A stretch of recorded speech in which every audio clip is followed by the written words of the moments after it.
Assalamualaikum warahmatullahi wabarakatuh. Waalaikumsalam warahmatullahi wabarakatuh. Bismillahirrahmanirrahim. Alhamdulillahi rabbil alamin. Wa bihi nasta'inu ala umurid dunya waddin. والصلاة والسلام على أشرف الأنبياء والمرسلين سيدنا ومولانا محمد وعلى آله وأصحابه المجاهدين الطاهرين أما بعد. Saudara-saudara kaum muslimin rahimakumullah, di dalam surah Al-Ankabut ayat 2 Allah subhanahu wa ta'ala memberikan peringatan, ahasiban nasu ayyutraku ayyakulu amanna wa hum la yuftanun. Adakah manusia menyangka bahwa mereka akan dibiarkan saja mengucapkan amanna, dibiarkan saja mengatakan kami beriman kepada Allah, wa hum la yuftanun, padahal mereka belum diuji lebih dahulu. Ini berarti apabila seseorang sudah berani mengatakan amanna, kami beriman kepada Allah, maka hendaklah ia bersiap-siap untuk menghadapi ujian. Setelah ujian datang, barulah akan nampak nyata kadar dan kualitas keimanan yang dimiliki oleh seseorang. Timbul pertanyaan, mengapa orang yang beriman yang justru diuji oleh Allah Subhanahu wa ta'ala? Logikanya tentu ringan saja, bahwa yang mengikuti ulangan di sekolah tentu adalah anak-anak sekolah. Kalau tidak sekolah, tentu saja tidak perlu ikut ulangan. Makin tinggi kelasnya, makin berat soal ulangan yang diberikan kepadanya. Demikianlah dalam kehidupan beragama. Justru yang beriman, yang mendapat ujian dari Allah Subhanahu wa ta'ala, semakin tinggi nilai kualitas keimanannya, akan semakin berat ujian dan cobaan yang diberikan kepadanya. Nabi kita Muhammad sallallahu alaihi wasallam pernah pula memperingatkan. Beliau bersabda, inna ashaddal bala'i al-anbiya, thumma al-awliya, thumma al-ulama, thumma al-amsal fal-amsal, ubtuliyan nasu ala hasabi dini. Sesungguhnya ujian yang paling berat adalah yang telah diberikan Allah kepada para nabi-nabi. Di bawah itu adalah para aulia, kemudian para ulama, bertahap ke bawah dan ke bawah. Diuji setiap orang menurut keteguhan dan kekuatannya berpegang kepada agamanya. Jadi semakin teguh kita berpegang kepada ajaran agama, semakin dekat kita dengan aturan-aturan agama, semakin berat ujian dan cobaan yang datang menimpa kehidupan ini. Maka persoalan inilah yang akan kita bicarakan pada pertemuan kali ini, tentang cobaan-cobaan yang datang menimpa kehidupan kita. Pokok persoalannya adalah surah Al-Baqarah ayat 155. Allah Subhanahu wa ta'ala menjelaskan jenis-jenis ujian yang diberikan kepada kita orang-orang yang beriman. Dalam Al-Baqarah 155 itu Allah Subhanahu wa ta'ala menjelaskan, وَلَنَبْلُوَنَّكُمْ بِشَيْءٍ مِّنَ الْخَوْفِ وَالْجُوعِ وَنَقْصٍ مِّنَ الْأَمْوَالِ وَالْأَنفُسِ وَالثَّمَرَاتِ وَبَشِّرِ الصَّابِرِينَ الذين إذا أصابتهم مصيبة قالوا إنا لله وإنا إليه راجعون ولنبلونكم بشيء من الخوف. Dan tentu dan pasti, kata Allah, kami akan menguji kamu sekalian, kami akan mencoba kamu sekalian dengan sebagian kecil dari rasa takut. Walju', rasa lapar, wa naqsim minal amwal wal anfusi was samarat, kekurangan harta, jiwa dan buah-buahan. Ada 5 macam jenis ujian yang dijelaskan di dalam Al-Baqarah 155 ini. Yang pertama, walanabluwannakum bisyai'im minal khauf. Kami uji, kami coba kamu dengan sebagian kecil daripada rasa takut. Setiap manusia terlahir dengan membawa 2 sifat. Yang kontroversil, akan disebut apa seseorang bergantung kepada sifat mana yang lebih menonjol di dalam dirinya. Tiap orang punya rasa berani, tiap orang punya rasa takut. Kalau beraninya lebih besar daripada takutnya, ia dinamakan pemberani. Tapi kalau takutnya yang lebih besar daripada beraninya, ia dinamakan penakut. Tapi yang jelas, 2 sifat kontroversil ini memang ada dalam diri manusia. Akan diuji kamu sekalian dengan sebagian kecil daripada rasa takut. Takut yang kadang-kadang tidak beralasan. Yang kaya takut jatuh miskin, yang punya jabatan takut kehilangan kedudukan dan pengaruhnya, dan pada akhirnya yang hidup pun menjadi takut mati. Sesuatu yang sungguh tidak beralasan dan menimbulkan kegelisahan di dalam kehidupan. Mari kita lihat dampak yang ditimbulkan oleh rasa takut ini. Ada orang kaya yang takut jatuh miskin. Akibat rasa takutnya ini, pertama, ia menumpuk-numpuk harta sebisa-bisanya dengan menghalalkan segala macam cara.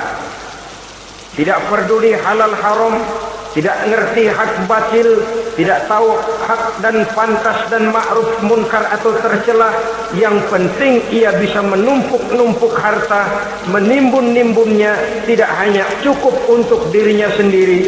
Kalau perlu anaknya sudah dipersiapkan untuk jadi orang kaya, cucunya disiapkan jadi orang kaya, anak cucunya, cucu-cucunya, seluruhnya. Dia takut jatuh miskin. Kemudian akibat dari rasa takut ini, ia pun terjebak ke dalam penyakit bakhil bin pelit alias kikir. Tidak sedikit pun tergerak hatinya untuk memberikan bantuan dan pertolongan kepada mereka yang memang memerlukannya. Termasuklah ia ke dalam apa yang diingatkan Allah, allazi jama'a malan wa addadahu yahsabu anna malahu akhlada. Orang-orang yang menumpuk-numpuk harta kemudian menghitung-hitungnya. Dia menyangka bahwa hartanya akan dapat mengekalkan kehidupannya di dunia ini. Dia menyangka hartanya akan dapat mengekalkan kebahagiaannya di dalam kehidupan ini. Maka kerjanya hanya menumpuk dan menumpuk, dan dia sangat takut untuk jatuh miskin. Saudara-saudara kaum muslimin rahimakumullah. Lalu yang kebetulan punya jabatan takut kehilangan kedudukan dan pengaruhnya. Maka ia akan melakukan segala cara dan jalan untuk menjaga keamanan dan ketenangan dari jabatan yang sedang didudukinya. Hilang kesadaran bahwa jabatan adalah amanah. Hilang pengertian bahwa kedudukan adalah alat untuk berbuat baik dan mengabdi kepada sesamanya. Yang ada pikirannya hanyalah bagaimana menjaga kedudukan dan pengaruhnya agar tetap ada dalam dirinya. Segala cara pun dilakukan dan kadang-kadang ia kehilangan kontrolnya. Kemudian pada akhirnya manusia pun dilanda oleh perasaan takut mati. Sungguh sangat tidak beralasan sama sekali. Karena mati adalah kewajiban dari semua yang bernama hidup. Dan Nabi mengingatkan, al-mautu babun fa kullun nasi dakhilu. Mati adalah merupakan satu pintu yang setiap orang akan masuk ke dalam pintu itu. Bahkan mati sesungguhnya bisa merupakan nasihat di dalam kehidupan kita. Beliau bersabda, taraktu fikum nasihataini, natiqan wa samitan. Aku tinggalkan kepada kamu 2 macam nasihat. Pertama, nasihat yang pandai bicara, dan yang kedua, nasihat yang diam saja. Sahabat bertanya, nasihat yang pandai bicara itu apa ya Rasul? Beliau menjawab, Al-Quran. Kalau nasihat yang diam saja apa ya Rasul? Beliau menjawab, maut. Saudara-saudara kaum muslimin rahimakumullah, yang kaya takut miskin, yang punya jabatan takut kehilangan kedudukan dan pengaruhnya, dan pada akhirnya yang hidup pun menjadi takut mati. Sesungguhnya takut-takut yang sangat tidak beralasan sama sekali.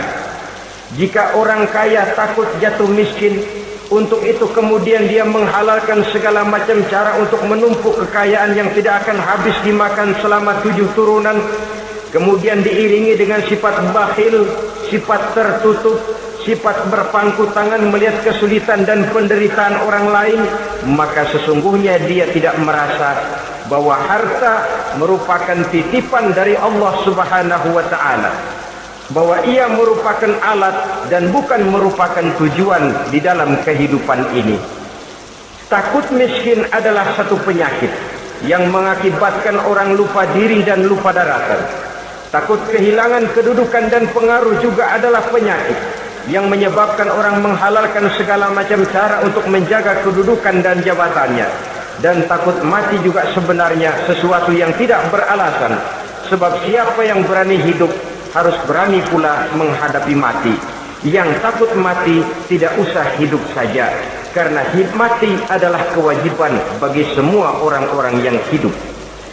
Oleh karenanya, rasa takut yang tidak beralasan sesungguhnya merupakan ujian untuk menguji nilai-nilai keimanan yang ada di dalam diri kita. Orang kaya diuji dengan hartanya, pejabat diuji dengan kedudukan dan pengaruhnya, manusia hidup diuji dengan akan datangnya mati yang menjemput kehidupannya.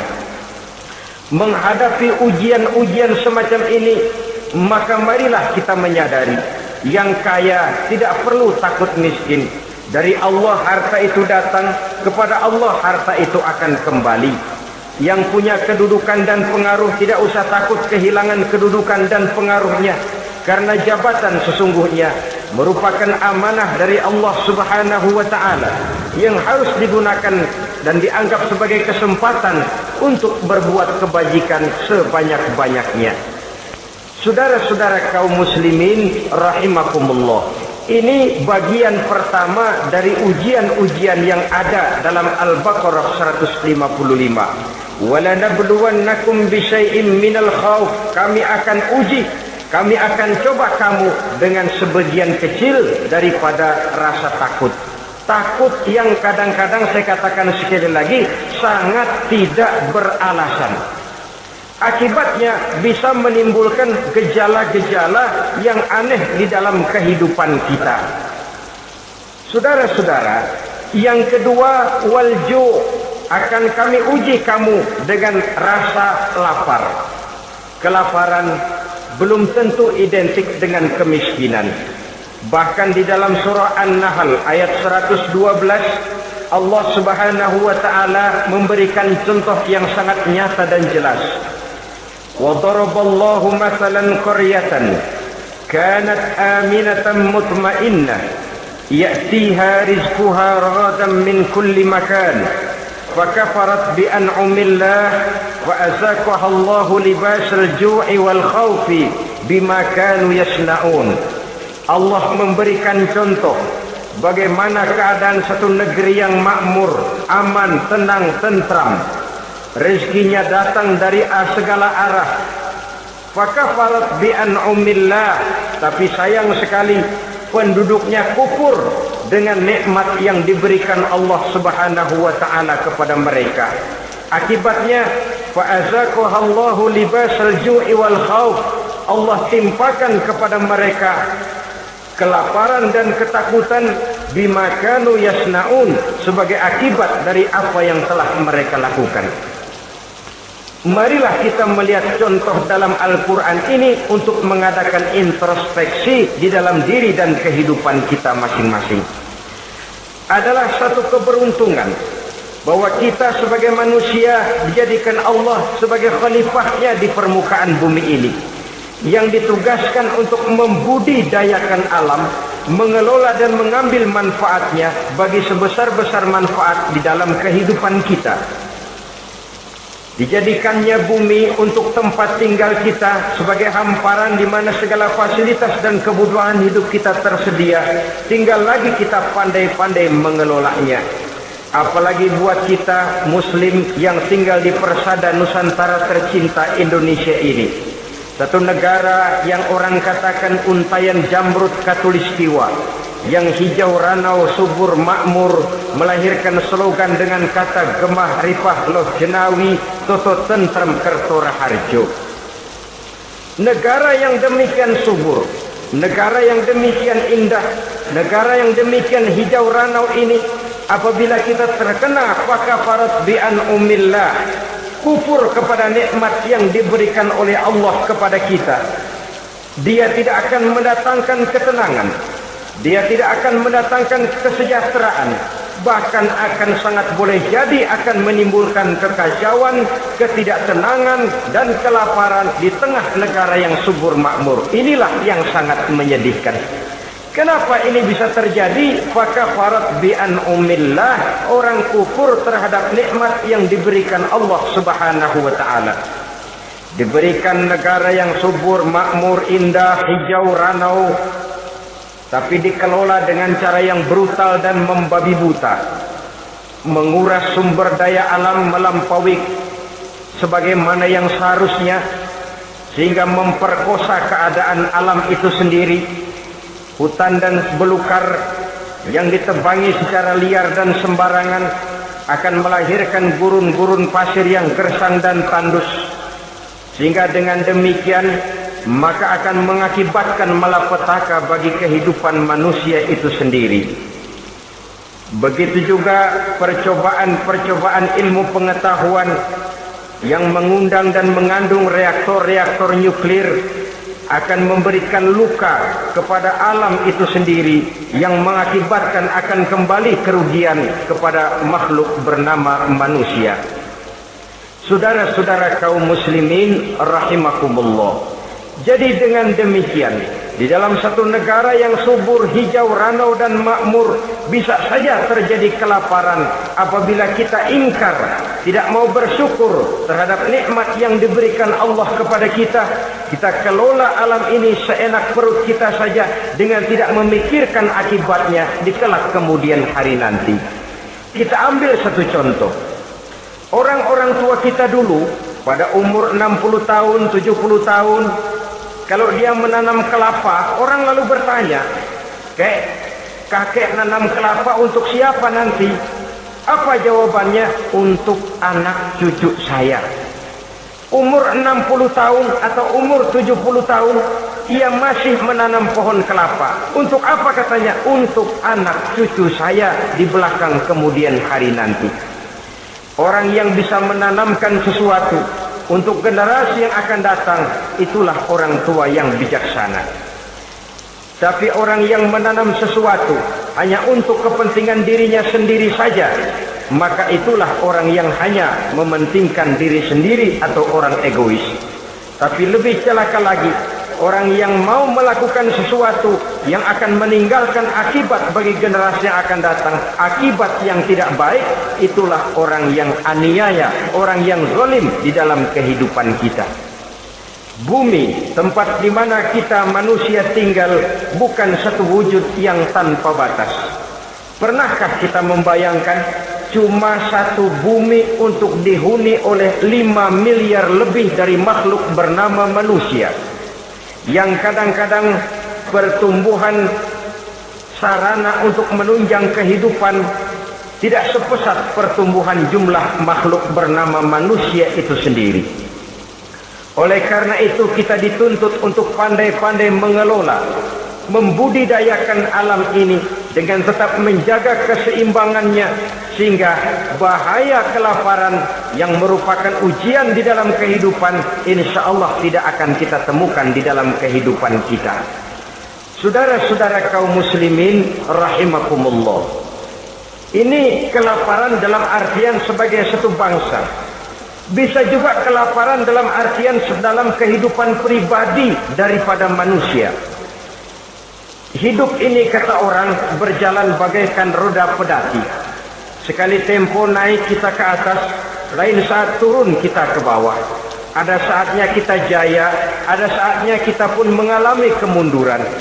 Oleh karena itu, pasang surut kehidupan ini membuat orang seharusnya sadar bahwa pasang surut itu tidak harus menyebabkan pasang surutnya dia di dalam melaksanakan ibadahnya kepada Allah Subhanahu wa Ta'ala. Kelaparan boleh jadi memang merupakan ujian untuk menguji nilai-nilai keimanan seseorang. Apabila dalam kondisi lapar imannya mantap, imannya teguh, imannya kuat, maka dalam kondisi di mana perutnya tidak lapar, tentu iman itu akan lebih bertambah mantap lagi. Kalau orang perutnya kenyang, kalau orang perutnya berisi penuh, lalu imannya stabil, kemudian pada saat kelaparan imannya pun mengalami penurunan, maka di situ nyata di saat dia diuji dengan kelaparan, kualitas imannya ikut menyurut, mundur ke belakang dan mengalami proses degradasi, proses peluncuran dan penurunan. Oleh karenanya, marilah kita menyadari Allah Subhanahu wa Ta'ala senantiasa memberikan yang terbaik kepada kita bersama.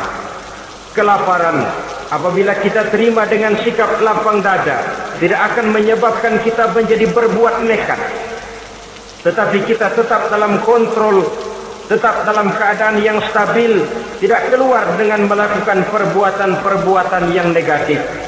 Bagaimanapun kita ingin membela dan mempertahankan kelangsungan hidup, betapa dan bagaimanapun kita ingin menjaga kelangsungan perut, namun kita tetap tidak keluar dari norma-norma dan kaedah-kaedah yang telah ditentukan di dalam kehidupan beragama.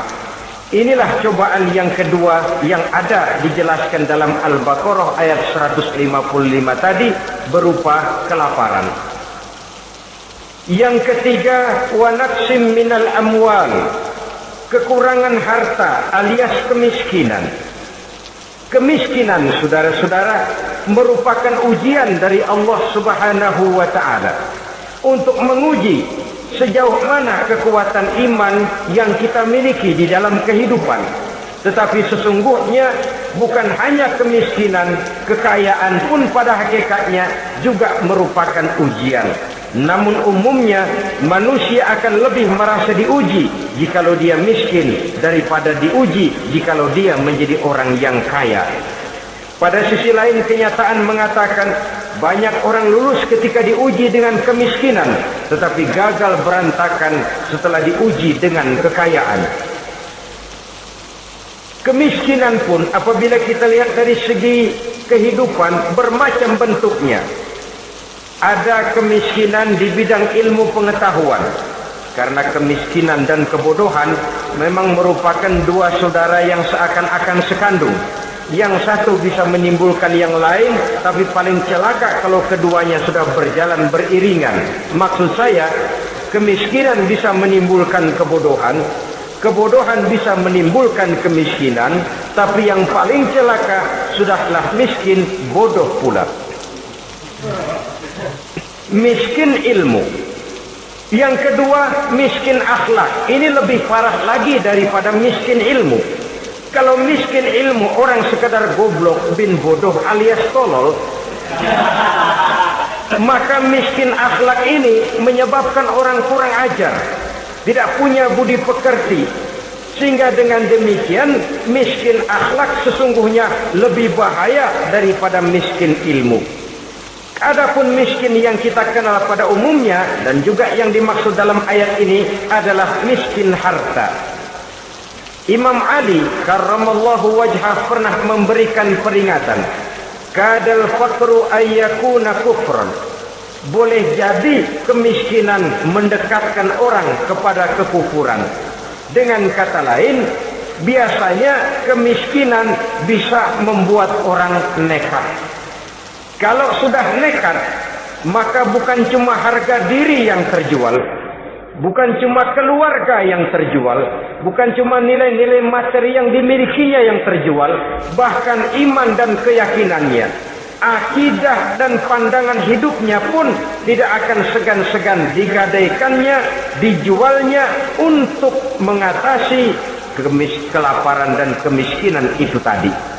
Padahal selalu diingatkan, pandangan dan keyakinan, iman sesungguhnya merupakan intan paling mahal, sesungguhnya merupakan mutiara paling berharga di dalam kehidupan kita. Maka kemiskinan memang merupakan ujian. Banyak orang yang kebal berhadapan dengan segala macam cobaan, tapi pada saat diuji dengan kemiskinan, ia tidak tahan diri, ia tidak sanggup menjaga dan mempertahankan akidahnya. Maka akidah yang cuma satu-satunya pun ikut terjual juga adanya. Saudara-saudara kaum muslimin rahimakumullah, mari kita menelusuri bahwa sesungguhnya Nabi menyatakan, ajaban li amril muslim, inna amrahu kullahu lahu khair. Aneh kata Nabi, aku heran kata Nabi, urusan orang Islam ini sesungguhnya semuanya baik. Baik bagaimana? Kalau dia kaya, dia bersyukur, dan itu baik. Kalau dia miskin, dia bersabar, itu juga baik. Jadi kaya bagi orang Islam baik, miskin bagi orang Islam juga baik. Kalau dia kaya, dia kan bisa berkata, alhamdulillah saya kaya, mudah-mudahan harta ini bisa menunjang ibadah saya kepada Allah Subhanahu wa taala. Baik. Kalau dia miskin, dia juga berkata, alhamdulillah saya miskin, mudah-mudahan di akhirat nanti pemeriksaannya tidak lama-lama seperti orang kaya. Ya kalau melarat yang mau diperiksa apaan? Memang nggak punya apa-apa. Yang kaya boleh jadi pemeriksaannya rada surat, banyak sikutannya. Saudara-saudara kaum muslimin, dua persoalan ini baik kalau kita tidak salah terima. Mana yang lebih baik? Tentu yang lebih baik menjadi orang kaya yang bersyukur. Dan itu memang wajar. Kaya syukur, miskin sabar. Yang luar biasa kalau mau tahu, miskin syukur. Kalau kaya syukur memang mestinya. Miskin sabar, ya mestinya lah. Miskin kagak sabar mau kemana? Tapi yang luar biasa sesungguhnya miskin syukur. Syukur bagaimana? Ya seperti saya katakan tadi, alhamdulillah, mudah-mudahan di akhirat nanti pemeriksaannya tidak lama seperti orang yang kaya. Sehingga kata Nabi, setiap persoalan yang dihadapi umat Islam baik bagi dia. Miskin baik, kaya baik, asal orang tidak salah terima. Tapi sebaliknya, kalau salah terima, kaya lupa diri, miskin lupa daratan. Pada posisi di mana dia sebenarnya tidak bisa menerima kenyataan dengan baik, akhirnya kehilangan kontrol. Saudara-saudara kaum muslimin rahimakumullah, karena itu pada pertemuan kali ini saya ingin mengajak kita bersama, marilah kita menyadari betapapun kemiskinan yang datang menimpa, seluruhnya merupakan ujian yang datang dari Allah untuk menguji nilai-nilai keimanan kita. Jangan iman itu berubah, jangan akidah itu bergoyah, jangan keyakinan dan pandangan hidup itu tertukar dengan keyakinan dan pandangan hidup lainnya. Bahkan dalam kemiskinan, orang biasanya menemukan diri dan kepribadiannya. Dalam kemiskinan, orang bisa berjalan lebih lurus untuk mendekati Allah Subhanahu wa ta'ala. Sesungguhnya kemiskinan bukan merupakan sesuatu yang harus kita takuti, apalagi kalau ia memang merupakan ujian. Kemiskinan yang merupakan ujian adalah kemiskinan yang akan berakhir dengan kebaikan.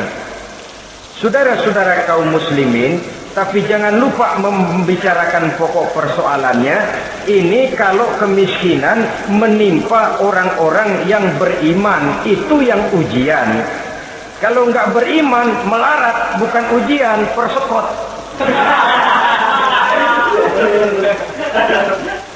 Nah, orang lalu bertanya, Pak, kalau orang kafir kaya bagaimana? Nah, begini saudara-saudara, dalam agama itu ada yang disebut nikmat, ada yang disebut istidraj. Kalau nikmat itu hanya diberikan kepada hamba-hamba yang beriman.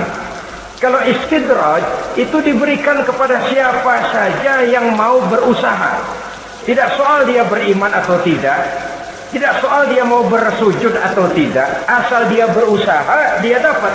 Itu yang dinamakan istidraj. Seperti orang mancing ikan, mesti diberikan umpan.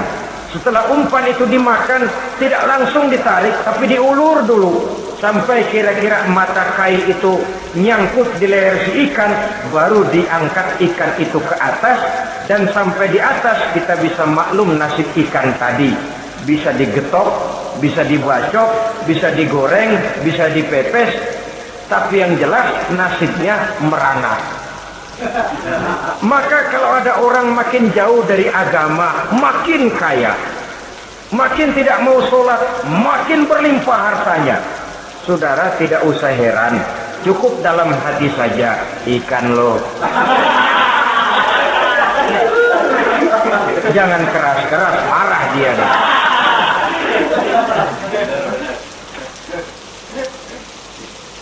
Kemiskinan apabila didasari dengan sikap keimanan merupakan ujian untuk menguji kualitas keimanan seseorang.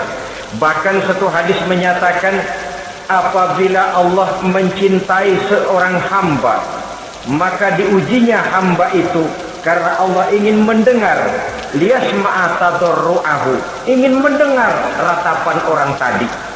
Sama juga kita, kadang-kadang karena cinta benar kepada anak kita yang mungil, suatu saat kita ingin mendengar dia nangis, kita cubit dia. Bukan karena gemes, bukan karena benci, ingin mendengar nangisnya kok indah begitu. Saudara-saudara kaum muslimin rahimakumullah. Jadi jangan sampai ada pertanyaan, saya kan sembahyang rajin banget, kenapa miskin ya? Apabila sekali lagi didasari dengan sikap keimanan, maka kemiskinan merupakan ujian. Dan tentu anak sekolah itu kalau lagi ujian berat, capek, sakit hati, peras keringat, banting tulang, kepanasan, kehujanan, kenikmatan baru akan dia rasakan pada saat terima rapot pengumuman kenaikan kelas. Di situ kenikmatannya terasa. Demikian menghadapi ujian, kita cuma mengeluh, kenapa ada rasa takut, kenapa kelaparan, kenapa kemiskinan. Di balik semua itu, apabila kita sudah merasakan naik kelas, akan terasalah kenikmatannya. Itu ujian yang ketiga. Yang keempat yang diceritakan dalam Al-Baqarah 155, wal anfus ay wa naqsim minal anfus, kekurangan jiwa atau kematian. Saudara-saudara, yang hidup takut mati, padahal semua makhluk hidup harus berani mati. Bagaimanapun takutnya kita kepada mati, bisakah kita menghindarkan diri dari dia? Bagaimanapun kita tidak ingin bertemu malaikat maut, kemana kita akan lari bila dia datang mengetuk pintu? Bagaimanapun kita ingin menghindar dari pertemuan dengannya, kemana kita akan lari apabila dia sudah datang hendak menjemput nyawa? Karena itu memang ada satu prinsip yang dijelaskan oleh para ulama kita, iskariman au mut syahidan. Mati dan hidup dua hal yang tidak terpisahkan. Oleh karenanya, kalau memang hidup, hiduplah secara mulia. Kalau mati, matilah secara syahid. Hidup mulia atau mati syahid. Jangan terbalik. Hidup sia-sia, mati konyol. Nilai yang tidak ada artinya. Alangkah nikmatnya hidup yang berisi kemuliaan, dan alangkah indahnya mati dalam nilai syahid. Saya ingin menyegarkan ingatan saudara-saudara kepada sikap Nabi Allah Ismail alaihi salam ketika menghadapi keputusan dari Allah Subhanahu wa taala memerintahkan Nabi Ibrahim alaihi salam untuk menyembelih leher anaknya Ismail, yang ini berarti adalah kematian. Ketika datang perintah untuk menyembelih leher Nabi Ismail, Nabi Ibrahim berkata kepada putranya, "Ya bunayya inni ara fil manami anni azbahuka fanzur maza tara." Ananda Ismail, ayah mimpi diperintah oleh Allah untuk menyembelih lehermu. Menurut pendapatmu bagaimana mimpi ini nak? Laksanakan atau tidak usah? Saya tidak sanggup membayangkan. Anak cuma satu-satunya. Sudah lama diharapkan. Si buah hati belahan jantung pelanjut cerita penerus sejarah. Ketika anak ini sedang lucu-lucunya, turun perintah untuk menyembelihnya. Ya, kalau anak kita banyak, turun perintah potong leher anakmu, mungkin kita bisa pilih yang mana yang rada bandelan nih.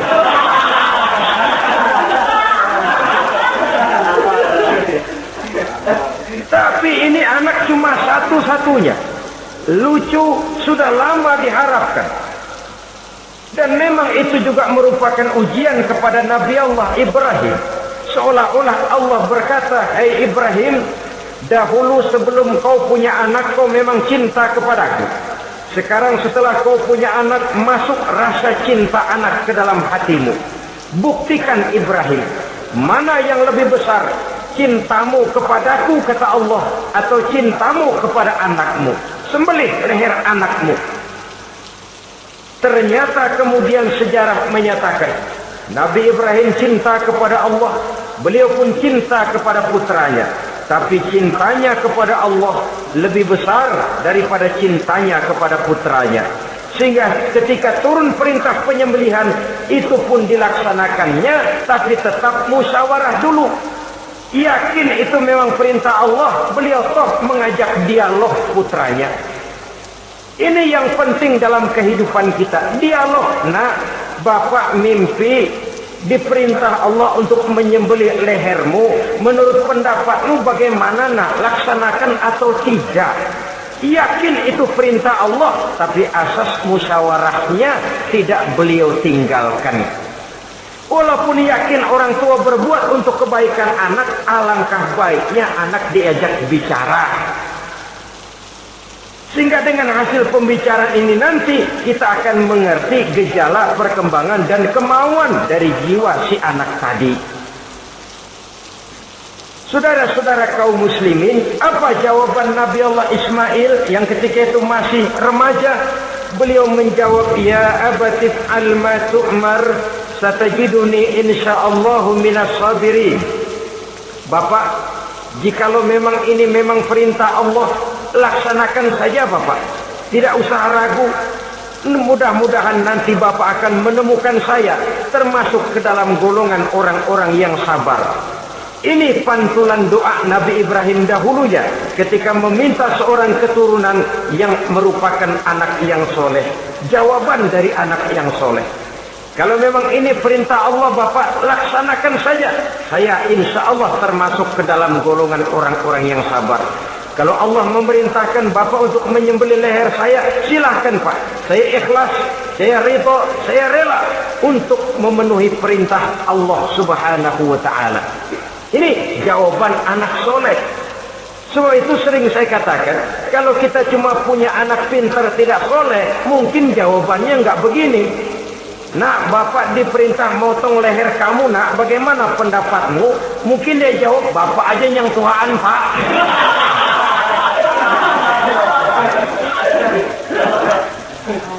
Saudara-saudara kaum muslimin rahimakumullah. Jadi prinsip ini gugur memenuhi panggilan Allah.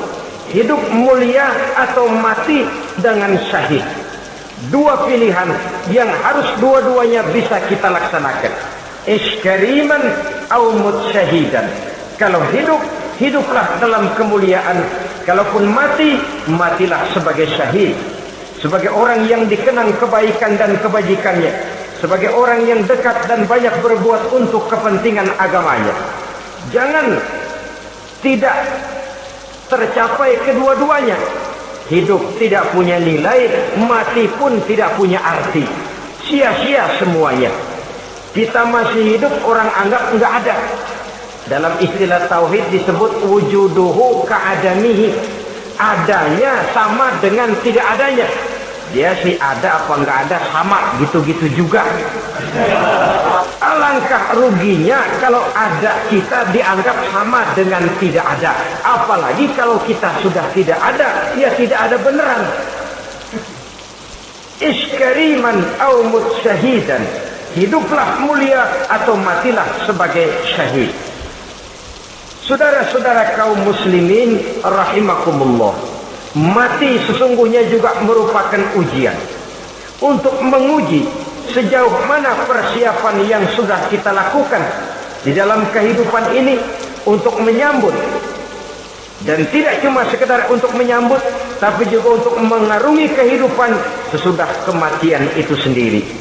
Sebab kematian bukan akhir dari segalanya. Kematian cuma satu pintu di mana kita akan masuk dan akan berjalan kembali menelusuri fase-fase kehidupan yang telah ditentukan oleh Allah Subhanahu wa taala. Saudara-saudara kaum muslimin rahimakumullah. Pembicaraan tentang kematian ini pun bisa kita evaluasi. Ada yang takut mati usahanya, ada yang takut mati karirnya, ada yang takut mati rezekinya, ada yang takut mati batinnya, ada yang takut mati jasmaninya, dan lain sebagainya. Seluruh ketakutan kepada kematian itu memang merupakan hal yang wajar. Ada yang takut mati usahanya, ada yang takut mati karirnya, ada yang takut mati rezekinya. Tapi kalau ketakutan itu lalu melahirkan perbuatan-perbuatan negatif yang menimbulkan penyimpangan, itu sudah di luar dari yang seharusnya. Kematian merupakan ujian. Menghadapi segala macam ujian termasuk kematian ini akan kita bicarakan pada bagian penutup nanti.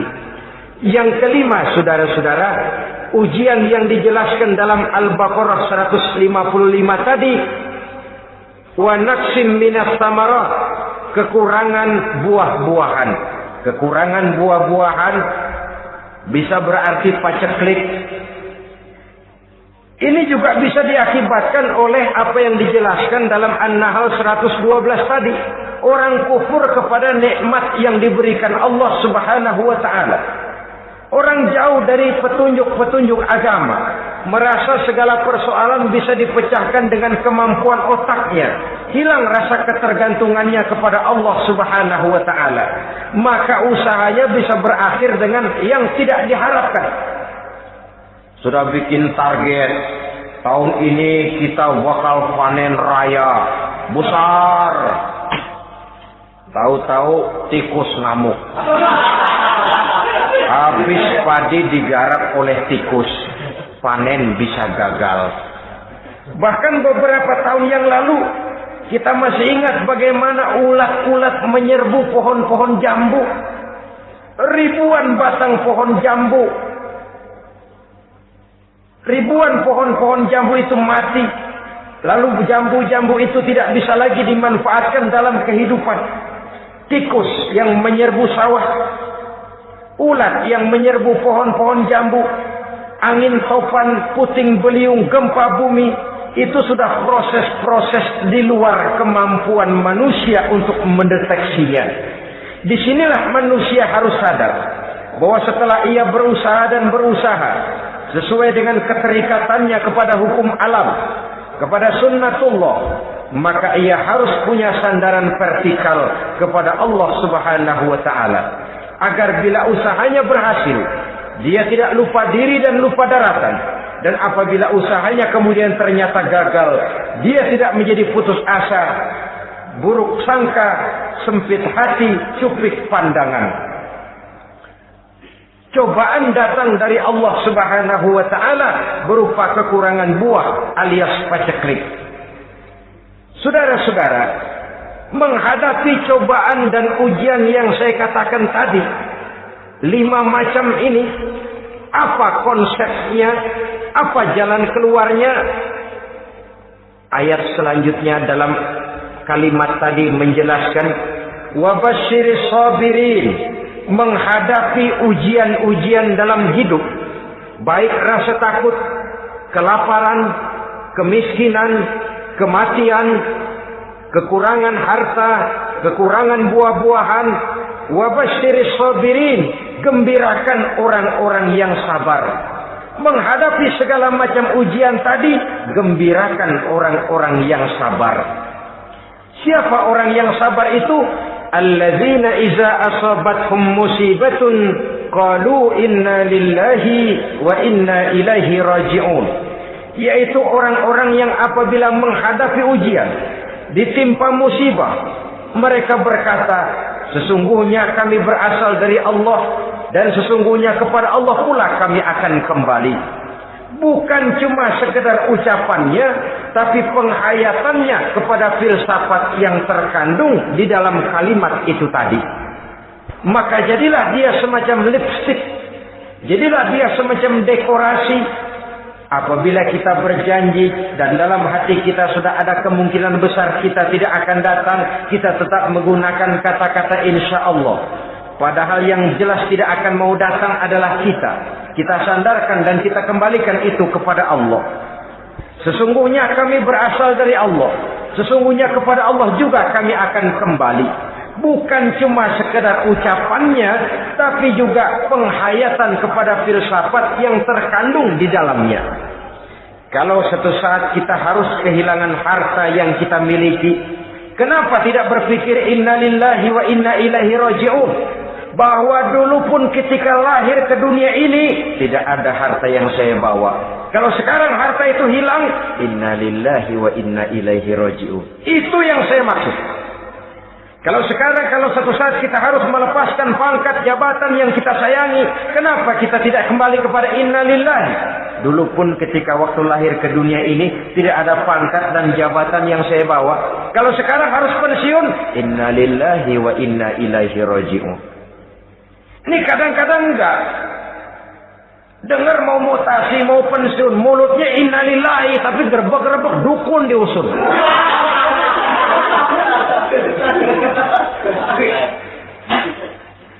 Keluarganya meninggal, mulutnya innalillahi, tapi nangisnya tetap nggak mau berhenti. Bukan cuma sekedar ucapannya, tetapi penghayatan kepada nilai dan filsafat yang terkandung di dalam kalimat innalillahi itu. Sesungguhnya segalanya saja berasal dari Allah. Segalanya saja akan kembali kepada Allah Subhanahu wa ta'ala. Kalau ini yang kita jadikan landasan, maka sesungguhnya menghadapi berbagai ujian ini kita tidak akan salah singkap, tidak akan salah tingkah, tidak akan salah sikap. Kalau sudah ini dasar dan fondasi yang menjadi landasan tempat di mana seluruh cobaan datang bertumpu, segalanya datang dari Allah, segalanya akan kembali kepada Allah, maka betapapun bertumpu ujian datang menimpa, rasanya tidak akan lagi membuat kita goyah, karena fondasi tempat kita berdiri sudah demikian kokoh dan kuatnya. Dan fondasi itu inna lillahi wa inna ilaihi raji'un. Segalanya datang dari Allah, segalanya akan kembali kepada Allah Subhanahu wa ta'ala. Keyakinan ini memberikan kelapangan jiwa. Dari kelapangan jiwa maka akan tertuang ketenangan dan ketentraman. Jauh dari stres, jauh dari darah tinggi, jauh dari bingung, jauh dari rasa takut. Segalanya sudah kita kembalikan kepada Allah Subhanahu wa ta'ala. Saudara-saudara kaum muslimin rahimakumullah. Oleh karenanya, ini jalan keluar dan inilah orang yang sabar. Yaitu orang yang mengembalikan segala persoalan bahwa segalanya datang dari Allah, segalanya akan kembali kepada Allah. Bukan sabar dalam pengertian kita sehari-hari. Sabar, maaf ya, dalam pengertian kita sehari-hari biasanya orang yang sabar yang gak banyak tingkah, diam, Nggak salah apa-apa, kepala yang dikelepak. Blek.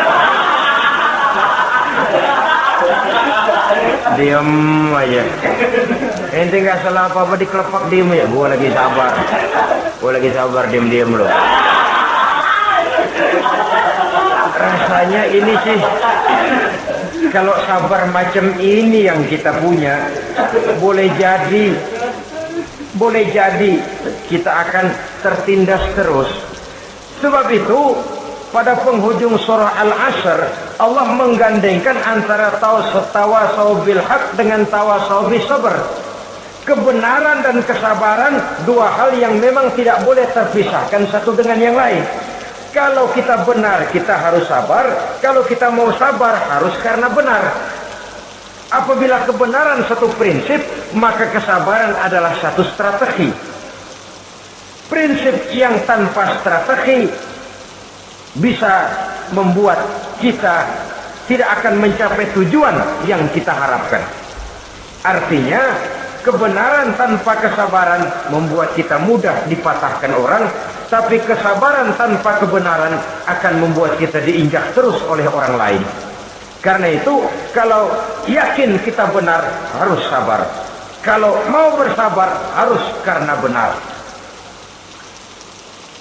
Dalam hal ini, sifat sabar yang dicontohkan oleh Rasulullah Sallallahu Alaihi Wasallam sungguh memang merupakan jadi panutan. Sepanjang persoalannya adalah persoalan pribadi, sepanjang pribadi beliau yang dihina, sepanjang pribadi beliau yang dicaci maki, beliau biasanya bisa mengendalikan diri. Tapi kalau sudah agama masalahnya, maka beliau pun tidak segan-segan mencabut pedang, maju ke medan perang. Bukan untuk memaksakan agama dan keyakinan, karena agama dan keyakinan memang tidak bisa dipaksakan, tapi untuk menjaga, membela dan mempertahankan agama dari hinaan, cemoohan dan caci maki orang lain. Yang kita lakukan sebaliknya. Kalau pribadi kita yang dihina, marahnya 17 langit. Tapi kalau sudah agama dicaci maki orang, agama dihina orang, agama diremehkan orang, biarin dah, masih banyak ustaz. Cuma masalah ustazkah agama itu? Cuma urusan kiai kah agama itu? Tidak. Agama itu urusan setiap pribadi muslim. Ya dia jadi pengusaha, ya dia jadi pejabat, ya dia jadi seniman, ya dia jadi teknokrat, ya dia jadi ekonom, ya dia jadi pakar di berbagai bidang. Agama adalah masalah setiap kita. Kalau pribadi Nabi yang dicaci, pribadi yang dihina dan dicemoohkan orang, beliau mengendalikan diri. Tapi kalau sudah agama taruhannya, beliau tidak segan-segan cabut pedang, maju ke medan perang. Sabar tapi pada tempatnya. Sabar tidak dalam artian diam, ndelohom, ayem-ayem, nggelenggem, menunggu embun yang turun dari langit. Emang lagi lapar, sabar aja. Nggak usah makan, nanti juga waktunya Tuhan kasih kenyang-kenyang. Kalau sabar macam ini yang kita pakai, lapar terus dah. Emang giliran sakit, sabar aja. Nggak usah berobat, nanti juga waktunya baik, sembuh. Mati terus dah.